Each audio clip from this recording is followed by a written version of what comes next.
전도서 4장 9절에서 10절까지 말씀입니다. 제가 봉독해 드리겠습니다. 두 사람이 한 사람보다 나음은 그들이 수고함으로 좋은 상을 얻을 것임이라. 혹시 그들이 넘어지면 하나가 그 동물을 붙들어 일으키려니와 홀로 있어 넘어지고 붙들어 일으킬 자가 없는 자에게는 화가 있으리라. 이는 하나님의 말씀입니다.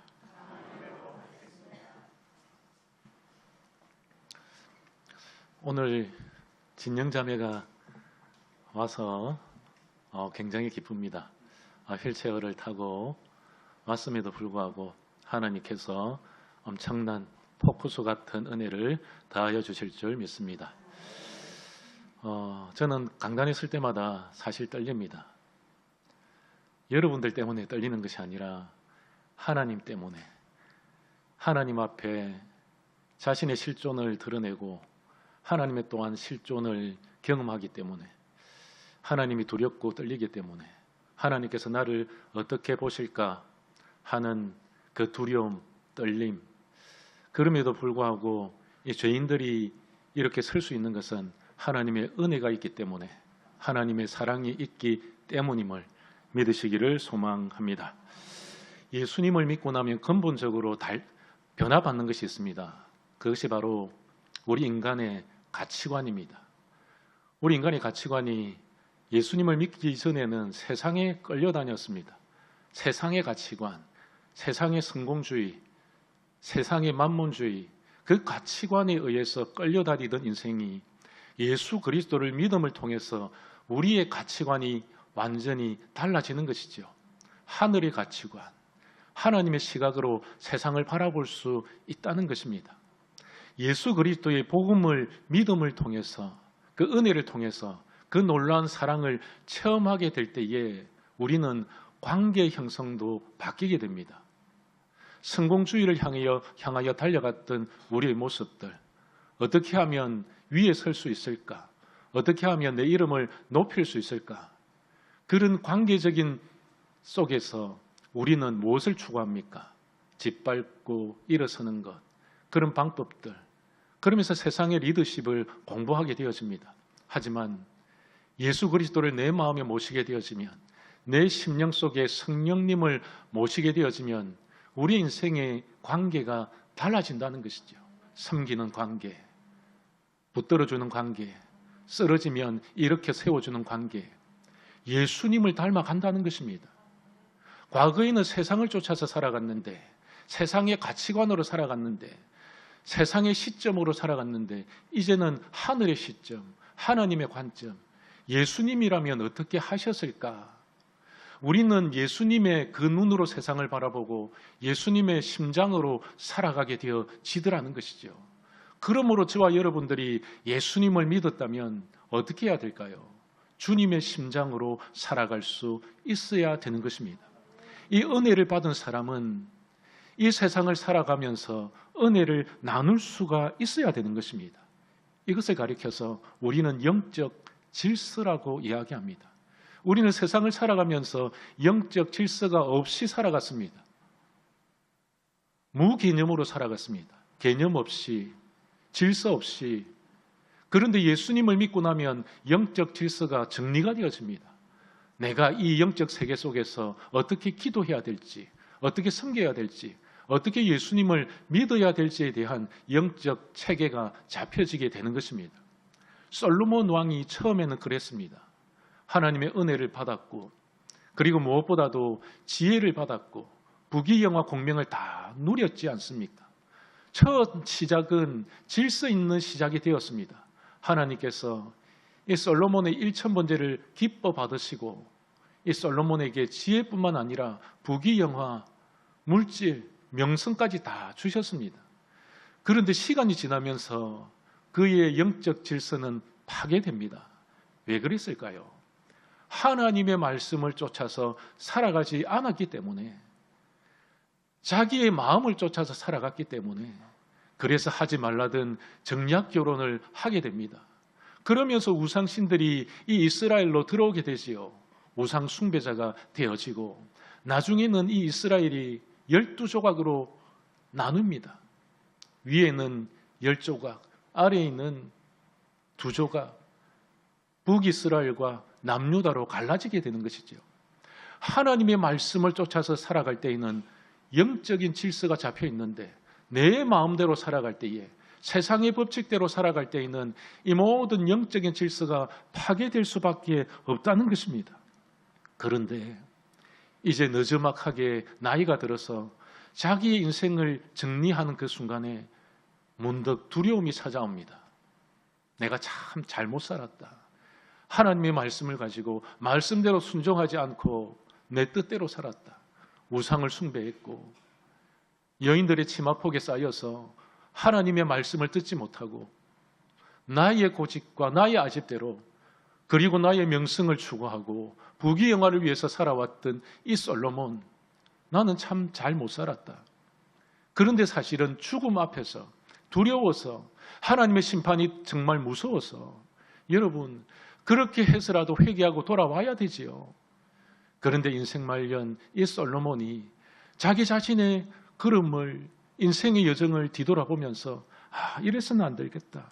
하나님을 배반했고 하나님을 끊임없이 욕되게 했고 내 잘난 맛에 살았고 참나는 추한왕으로 살았다. 그러면서 하나님 앞에 반성문을 써내려가기 시작합니다. 여러분, 이 전도서라는 것은 바로 이런 점입니다. 자기 인생을 뒤돌아보면서 하나님 앞에 반성문을 써내려가는 것. 내가 이것을 잘못했고 저것을 잘못했기 때문에 후대에는 너희들 이렇게 살아서는 안 된다. 나처럼 살아서는 안 된다. 그렇기 때문에 주님을 따라가고 이 헛된 세상 가운데서도 참 위로자가 되시는 분은 여호와 하나님밖에 없다는 사실을 이 솔로몬이 늦게나마 발견하고 이 전도서를 써내려 갔던 것입니다. 사랑하는 성도 여러분, 우리도 인생에 있어서 하나님 앞에 반성문을 쓸 때가 있습니다. 하나님, 내 인생 참 잘못 살았군요. 내 인생을 들여다보니까 주님의 뜻을 쫓아서 살아간 것이 아니라 나의 고집대로, 나의 아집대로, 하나님의 비전을 이루어드리기 위해서 몸부림친 것이 아니라 나의 비전을 이루기 위해서 살아왔던 욕심 많은 한 인간에 불과하군요. 여러분들은 어떻습니까? 여러분들이 인생의 마지막 한 페이지를 적을 때에, 넘길 때에 하나님 앞에 어떤 반성문으로 다가오시겠습니까? 솔로몬은 채워도 채워지지 않는 그 부귀, 그 마음. 여러분, 그래서 이 솔로몬은 이 전도서를 통해서 인간의 헛됨을 노래하고 있습니다. 헛되고 헛되며 헛되고 헛되니 모든 것이 헛되도다. 해 아래 모든 것이 헛되어서 바람을 잡는 것과 같도다. 여러분, 바람이 잡히겠습니까? 잡히지 않더라는 것입니다. 여러분, 마지막 한 걸음을 내디딜 때는 세상에 가지고 있던 모든 것을 내려놓고 갈 수밖에 없는 것입니다. 부귀가 무슨 소용이 있겠습니까? 대궐 같은 집이 무슨 소용이 있겠습니까? 타고 다니든 그 좋은 차가 무슨 소용이 있겠습니까? 이 곰곰이 생각해 보니까 솔로몬이 죽음 앞에서 두려웠고 하나님 보실 때에 내 인생이 잘못 살았다는 것을 깨달아 알았을 때에 내 인생 참 잘못 살았구나. 깨진 항아리처럼 채워도 채워지지 않는 이 욕심의 항아리. 자기 자신을 들여다보면서 내 인생은 깨진 항아리 같구나. 사랑하는 성도 여러분, 그때 비로소 하나님의 진리의 말씀이 들어오더라는 것입니다. 새롭게 하나님의 말씀을 발견하고 하나님의 은혜가 이런 것이구나. 세상 사람들이 나를 알아주지 못했는데, 수많은 여인들이 내 곁에 있음에도 불구하고 나는 여전히 고독했고, 나는 누구와도 한마디 할 수 없고, 정치인들이 있음에도 불구하고 하나님 나라에 대해서 말할 수 없고 정치에 대해서 의논할 수 없는 상황, 늘 고독한 가운데서 나는 혼자구나라고 생각했던 이 솔로몬. 그런데 되짚어보니까 주님께서 나의 죄악 가운데서도 주님께서 나와 함께 하셨구나. 세상 사람들은 나를 위로해 줄 수 없어도, 나의 수많은 아내들이 나를 위로해 줄 수 없어도 여호와 하나님만이 나를 위로해 주시는 분이시구나. 사랑하는 성도 여러분, 여호와 하나님만이 우리의 위로자 되심을 믿으시기를 소망합니다. 그리고 다시 한번 자기의 삶을 되돌아보면서 다시 한번 고쳐졌기 시작합니다. 사랑하는 성도 여러분, 우리의 인생의 문장이 잘못되었다면 우리는 그 문장을 지우고 다시 쓸 수 있어야 됩니다. 여러분, 우리의 죄악된 인생의 문장들 성령의 기름으로 덮어서 깨끗하게 치유함받아서 하나님, 내 인생의 문장을, 내 인생의 소설을 다시 한번 적어 주십시오. 내 손으로 인생의 문장을 적어 내려가면 실패하지만 하나님께서 내 인생의 문장을 적어 주실 때는 승리할 수 있음을 믿으시기를 소망합니다. 그래서 우리의 인생의 관계가 얼마나 소중한가에 대해서 이 이스라엘 백성들을 모아놓고 여러분, 이제는 이렇게 살아야 합니다. 헛된 세상을 쫓아서 살아가는 것이 아니라 하나님의 말씀, 그 관계 중심으로 살아내어야 합니다. 그러면서 9절 말씀을 이렇게 교훈하고 있습니다. 두 사람이 한 사람보다 나음은 그들이 수고함으로 좋은 상을 얻을 것임이니라. 하나님께서는 우리 인간을 만드실 때에 더불어 살아가는 인간으로 만드셨습니다. 우리 사람은 혼자 살아갈 수 없습니다. 연약한 존재입니다. 쓰러지는 존재입니다. 고독한 존재입니다. 아무런 힘이 없는 존재입니다. 날마다 쓰러질 수밖에 없는 존재입니다. 누군가가 나와 잇대어서 살아가지 아니한다면, 누군가가 나에게 손을 내밀어 주지 아니한다면 우리는 쓰러질 수밖에 없는 참으로 빈약하고 연약한 존재라는 것입니다. 여러분, 아리스토텔레스가 인간은 사회적 동물이라고 했습니다. 그런데 본질적인 동물이라는 것이죠. 본질적으로 나약한 인생, 본질적으로 혼자서는 살아갈 수밖에 없는 존재. 그래서 사회 공동체를 이루면서 서로가 도와가면서 살아야 된다. 혼자의 힘으로는 살아갈 수 없기 때문에 공동체를 이루어서 이 사회의 구성원으로서의 역할을 온전히 감당하면서 살아가야 된다. 여러분, 성경에도 마찬가지입니다. 예수님께서, 하나님께서 인생을 만드셨습니다. 처음 아담을 만들었을 때에 그 독처하는 것이 참으로 주님 보시기에, 하나님 보시기에 마음이 아팠습니다. 그래서 누구를 만들었습니까? 하와를 만들지 않습니까? 창세기 2장 18절에 아담이 독처하는 것이 좋지 못하니 내가 그를 위하여 돕는 배필을 지으리라. 하나님께서는 이 갈비뼈를 취하여서 이 하와를 만드셨습니다. 그렇게 볼 때에 이 하와의 존재는 남자들보다 훨씬 섬세하고 훨씬 발전된 인간입니다. 그렇게 볼 때에 이 아담은 흙으로 만들었지만 이 하와는 갈비뼈를 취하여서 만들었다는 것이죠. 그런데 여기 중요한 단어가 하나 있습니다. 돕는다. 이 말은 히브리어로 에제르라고 이야기합니다. 에제르라는 것이 무엇이냐? 하나님께서 인간을 도우실 때 하는 그 도움이라는 것이죠. 여자가 남자를 도울 때에 하나님의 손길로, 하나님께서 하시는 그 손길로, 하나님의 마음으로, 하나님의 권능으로, 하나님의 능력으로 남자를 도운다는 것입니다. 여러분, 남자는요, 별 볼 일 없는 존재입니다. 사실을 알고 보면. 여러분, 냉장고에서 반찬도 하나 제대로 못 찾아 먹습니다. 저도 마찬가지입니다. 저는요, 한 번은 스마트폰이 없어졌어요. 하루 종일 찾았는데 못 찾았습니다. 음식을 먹으려고 냉장고를 이렇게 열어보니까 그 스마트폰이 조용히 잠들어 있는 겁니다. 남자들요, 쓸모없는 인간입니다. 쓸모없는 인간이기 때문에, 연약한 인간이기 때문에 에제르, 하나님의 도우심으로 말미암아서 여자 하와를 만들었다는 것입니다. 그래서 남자보다도 훨씬 발전적인 생각을 할 수 있는 사람들이 바로 여자라는 것이죠. 그렇기 때문에 우리의 도움이라는 것은 무엇이냐? 누군가를 돕는다는 것은 무엇이냐?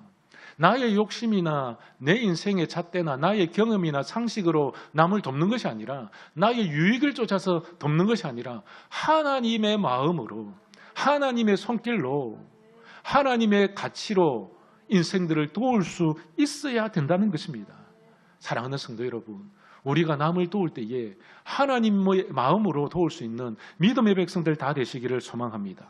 뿐만이 아니라 마가복음 2장 5절에 예수께서 그들의 믿음을 보시고 중풍병자에게 이르시되 작은 자야 내 죄사함을 받았느니라 하시니, 예수님께서 가버나움에서 말씀을 가르치신다, 이 소식을 들었습니다. 그런데 그때 이 중풍병자의 동료들이 야, 이때다. 예수님을 만날 수 있는 기회가 이때다. 우리 친구 저 중풍병자 병을 고칠 수 있는 시간이 이때다. 때가 왔다. 그래서 이 동무들이 들쳐업고 온 것입니다. 그런데 인산인해를 이룬 것이지요. 예수님을 만나려고 해도 만날 수가 없는 것입니다. 그래서 그들이 어떤 생각을 했을까요? 오늘만 날이겠나? 다음에 옵시다. 안 되겠다. 이렇게 해서는 예수님 만날 수 없겠다. 그래서 우리 돌아가자. 여러분, 이렇게 했다면 이 중풍병자의 병이 고침을 받을 수 없었을 것입니다. 그런데 이 동료들이 아니다. 오늘 해야 된다. 그러다 보니까 상식에 맞지 않는 일을 하게 된 것입니다. 그래서 지붕 위로 올라가서 주인의 허락도 받지 않고 지붕을 뜯어내는 것입니다. 뜯어내어서 상 위에 어떻게 해요? 이 병자를 올려놓고 내 기퉁이에 줄을 달았겠죠. 그리고 끄집어 내리는 겁니다.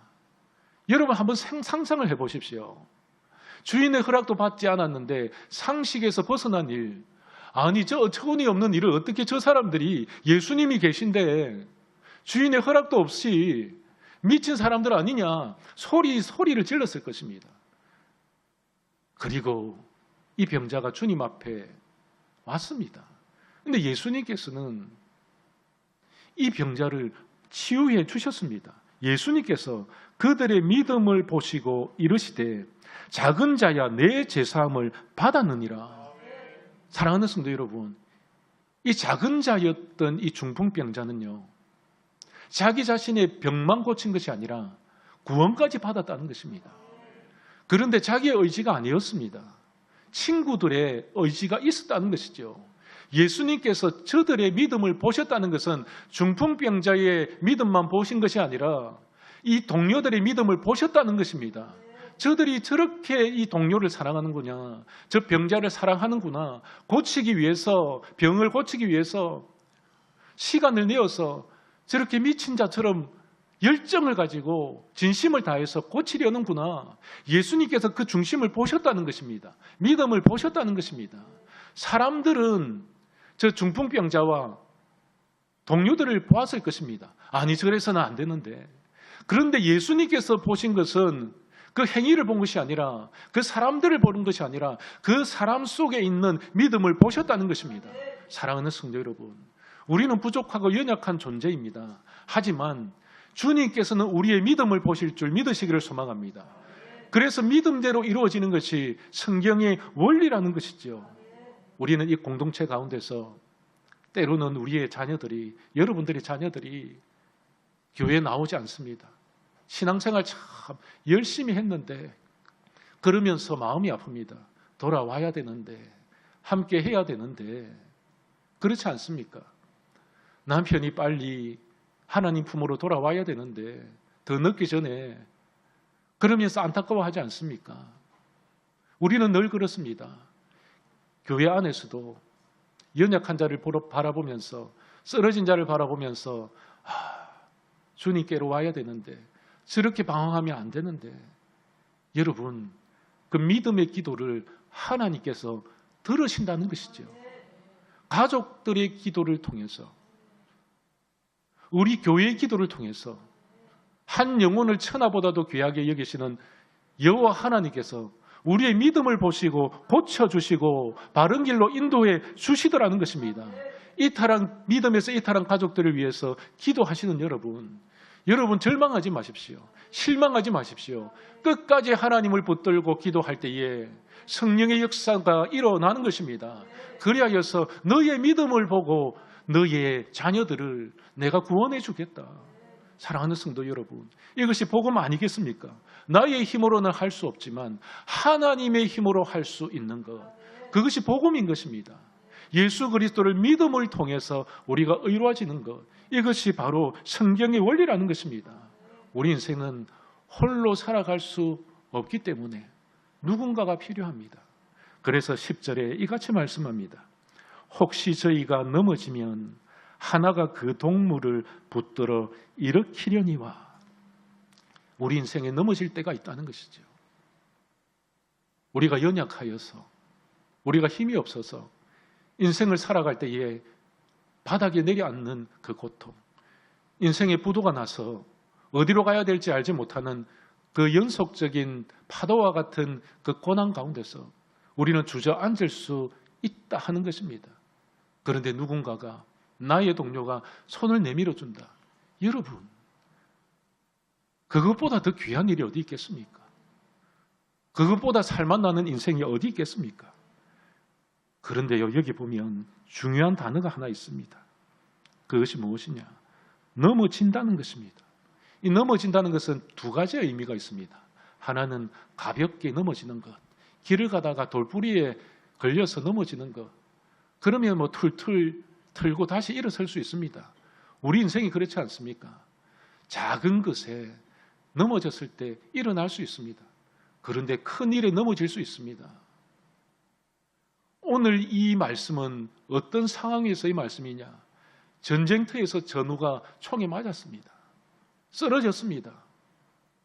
피를 철철 흘리고 있는데 적군은 앞에서 전진해 오고 있는데 도망을 가야 되는데 내 동료가 옆에서 쓰러진 겁니다.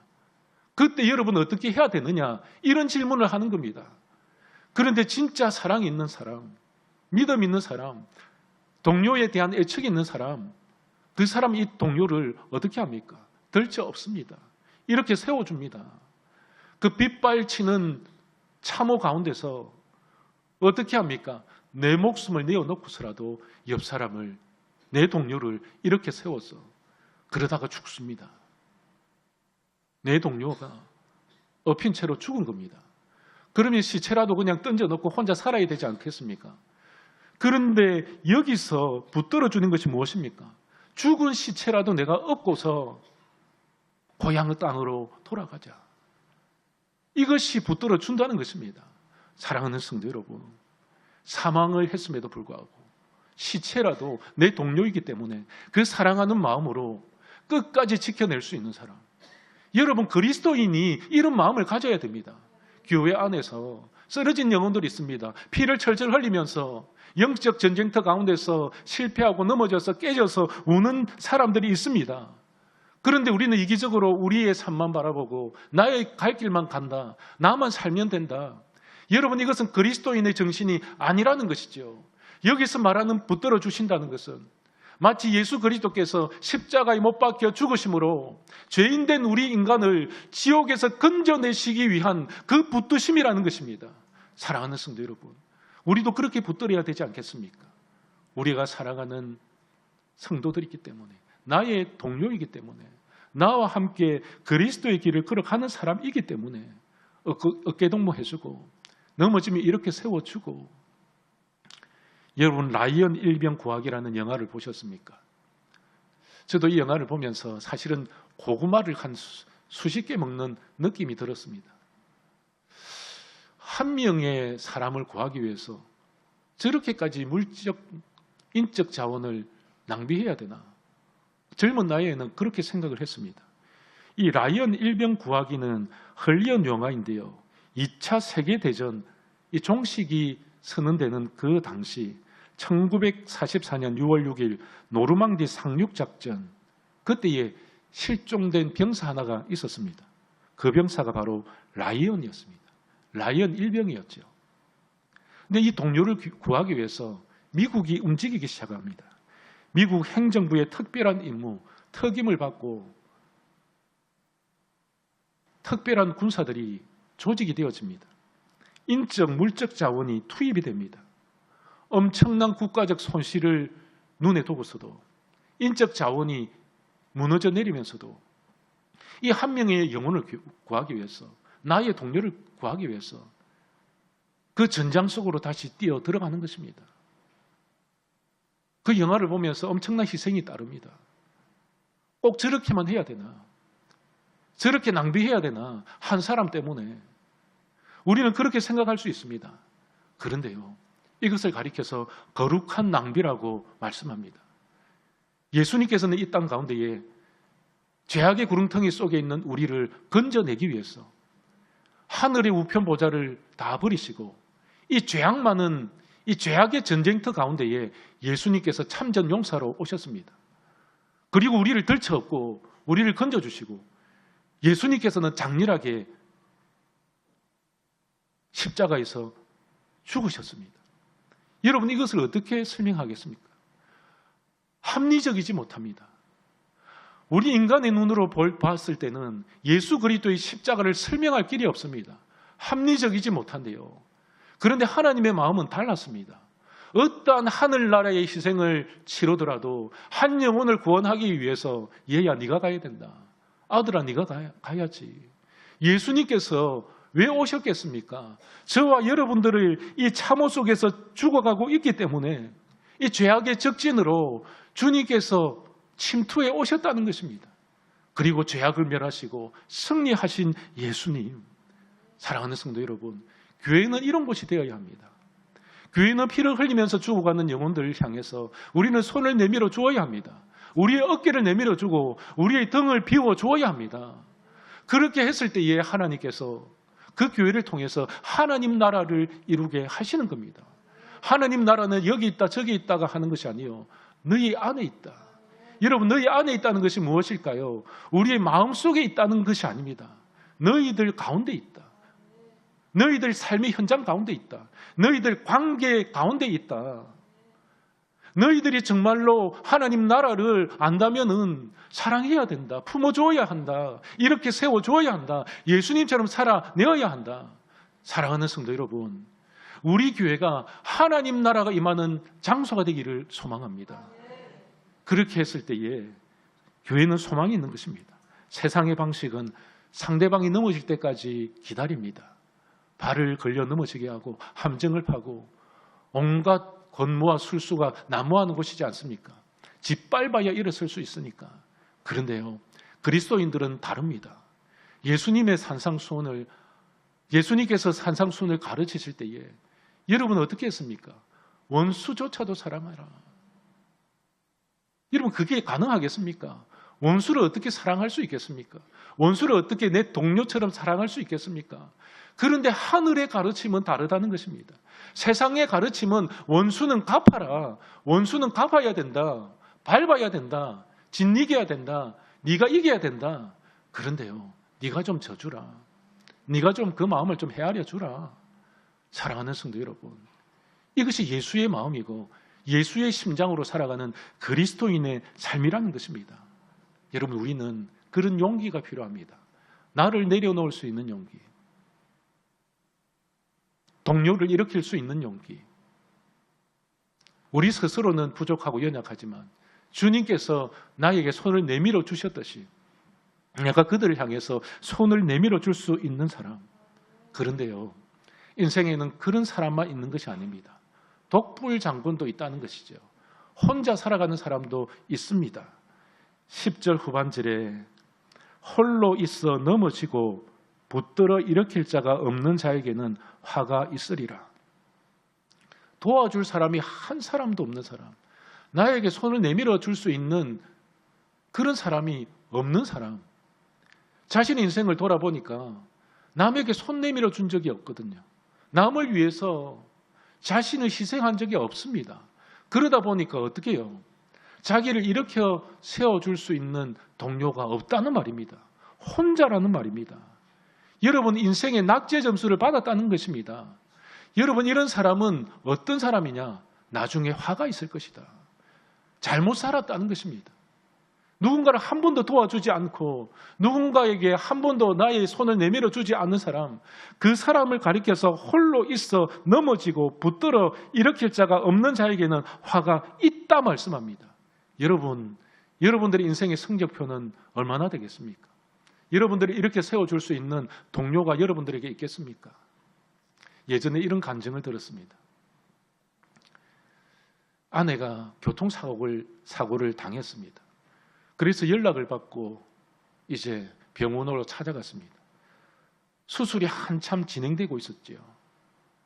그런데요, 의사가 일찍 수술을 마치고 터벅터벅 걸어 나옵니다. 그러면서 이 남편에게 위로의 말을 하는 겁니다. 최선을 다했습니다. 정말 최선을 다했습니다. 그런데 깨어나지 못하셨습니다. 이 말을 들었을 때에 남편이 주저앉는 느낌이었습니다. 땅바닥에 털썩 주저앉고 하염없이 눈물 흘리고 이 마음을 달랠 길이 없어서 전화기 박스, 공중전화 박스로 달려갑니다. 그리고 그 공중전화 박스에서 전화번호 수첩을 꺼내어서 친구들의 명단을 이리저리 돌려봅니다. 이 명단에는 93명의 명단이 있었습니다. 이름이 적혀 있었습니다. 한 사람 한 사람 살펴봤는데 이 친구에게 전화를 걸으면 이 새벽에 나를 위로해 줄 수 있을까? 내 아내를 잃었는데 나를 좀 이렇게 세워줄 수 있을까? 나의 마음을 좀 위로하고 나와 함께 있을 수 있을까? 아무리 생각해도 이 친구도 아니고 이 친구도 아니고 그러면서 눈물만 하염없이 흘리는 겁니다. 참 인생 잘못 살았구나. 내 인생 이렇게 93명의 친구들의 명단이 있음에도 불구하고 내 동료가 있음에도 불구하고 내가 한 번도 그들을 위로해 본 적이 없기 때문에 위로해 달라는 그 말을 차마 하지 못했다는 것입니다. 그러면서 자기의 인생을 돌아보면서 나는 참 잘못된 인생이야. 가장 어려운 순간에 나를 위로해 줄 수 있는 단 한 명의 사람도 없단 말인가. 여러분, 오늘날도 마찬가지지요. 여러분이 가지고 있는 이 스마트폰, 그 명단이 몇 명이나 됩니까? 어떤 분들은 수백 명이 되고 많은 분들은 1000명이 넘는 분들도 있습니다. 그 분들 중에 여러분들을 찾아와서 정말로 그때에 상처받은 그때에 아내가 죽든 남편이 죽든 그때에 형제가 죽든 그때에 내가 괴로워서 힘들어하는 그때에 내가 전화 한 통화를 했을 때에 눈썹이 휘날리도록 달려와서 나를 위로해 줄 수 있는 단 한 사람이 있습니까? 그 사람은 성공한 사람일 것입니다. 하지만 그 수백 명의 명단이 있음에도 불구하고 그 새벽녘 나를 위로해 줄 수 있는 단 한 사람이 없다면 그 사람은 낙제 점수의 인간인 것입니다. 그래서 그 사람에 대해서는 화가 있을 것이다. 사랑하는 성도 여러분, 우리는 화 있는 인생을 살아서는 안 됩니다. 우리는 주님처럼 살아갈 때에 우리는 명단이 몇 명 안 된다 할지라도 이 모든 사람이 나를 위로해 줄 수 있는 사람, 우리 교회에 많은 사람이 없지만 적은 인원이 모였지만 이분들이 나를 위해서 위로해 줄 수 있는 사람, 그런 교회가 되기를 소망합니다. 이제 말씀을 맺도록 하겠습니다. 오늘날은 무한 경쟁 시대를 살아간다고 이야기합니다. 그러다 보니까 너무 바쁜 겁니다. 쉴 새 없이 바쁘게 돌아가지요. 저도 서울에서 10년 동안 있었는데 정말 바쁘게 돌아갑니다. 이 서울에는 시계가 필요 없는 것 같습니다. 24시간도 모자랍니다. 25시간, 26시간 얼마나 바쁘게 돌아가는지요. 밤이 없습니다. 불이 꺼지지 않는 도시가 바로 서울이지 않습니까? 그런데 저는 군산에 온 것이 정말 좋습니다. 조금은 느리게 가도 아름답게 갈 수 있고 조금은 천천히 가도 옆을 볼 수 있고, 여러분 프랑스의 작가 피에르 쌍소라는 사람이 있습니다. 그분이 쓴 책 중에 느리게 산다는 것의 의미라는 책이 있는데요. 이 내용은 사실은 간단합니다. 이 무슨 책이냐? 서구 사회에 바쁘게 스트레스를 받는 이 직장인들, 사람들 얼마나 힘들겠습니까? 그래서 치열한 경쟁 가운데서 그럼에도 불구하고 인생의 절제를 하며 좀 천천히 느긋하게 느리게 살아가면서 이 느림의 미학을 배우라는 것입니다. 이 느리다는 것은 어떤 의미를 가지고 있느냐? 게으르다, 둔감하다 그런 것이 아니라 부드럽고 우아하다. 그리고 질서가 있다. 배려해 줄 수 있는 깊은 삶이라는 것이죠. 우리는 배려 없는 삶은 얕은 삶입니다. 깊이가 없습니다. 하지만 인생에 배려할 수 있는 사람, 손을 내밀어 줄 수 있는 사람, 그런 사람은 인생의 깊이가 있다는 것이지요. 그런데 우리는 이 책을 통해서 알 수 있는 것이 무엇이냐? 우리도 마찬가지라는 것이죠. 우리 개개인이 너무나도 바쁜 인생을 살아가고 있었다는 것입니다. 예수님께서 사역하실 때에 예수님께서 바쁘시지 아니하셨겠습니까? 인류를 위해서 십자가를 져야 되는데 엄청난 스트레스를 받으셨을 것입니다. 엄청난 사건과 사고들이 있었을 것입니다. 이 종교 지도자들이 죽이려고 하는데 예수님도 어떻게 해야 되지 고민도 있었을 것입니다. 이런저런 상황, 바쁜 상황 가운데서도 예수님께서는 이 병자들, 연약한 자들, 가난한 자들, 그들의 인생의 사연을 듣기 위해서 가시던 걸음을 멈추셨습니다. 여러분, 이 지구상에 가장 바쁘게 사신 분이 누구였을까요? 예수님이었습니다. 예수님보다 바쁘게 사신 분은 없습니다. 그럼에도 불구하고 예수님께서는 그 바쁜 와중에서도 어떻게 합니까? 가시던 걸음을 멈추어서 인생의 사연을 다 들으시고 문둥병자의 병을 고치시고 38년 된 병자를 일으키시고 포로된 자에게 자유를 주시고 가난한 자유를 부유케 하여 주시고, 여러분, 우리의 이런 여유가 없다는 것입니다. 대신방을 하면서 참 제가 느끼고 감사한 것이 있었습니다. 그것이 무엇이냐? 여러분, 우리는 우리 자신을 들여다보면 우리 인생의 문제만 바라봅니다. 자기 인생의 문제가 가장 큰 줄 압니다.